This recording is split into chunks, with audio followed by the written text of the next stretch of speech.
Mawalang galang na, pero hindi mo ba naiisip ang mga pinagdaraanan ng mga tao sa paligid mo?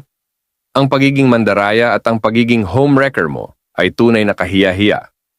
Nakakabuwisit na isipin na may mga tao na hindi nag-iisip ng mga pamilya na nasisira dahil sa mga walang kwenta mong desisyon. Ikaw, na walang pusong nagtataksil, tila wala kang ginawa kundi ang sirain ang mga pangarap at pagmamahalan ng iba. Sige, mag-enjoy ka sa mga sandaling yon. Pero sa huli, ano ang natamo mo? Puro kasinungalingan at puot ang darating sa'yo. Ang mga taong tulad mo ay walang prinsipyo at hindi mo naisip ang mga damdaming nahulog sa pagkawasak ng kanilang tahanan. Walang respeto ang ginagawa mo. Ang iyong mga aksyon ay nagpapakita ng labis na kasakiman at kawalangang damdamin.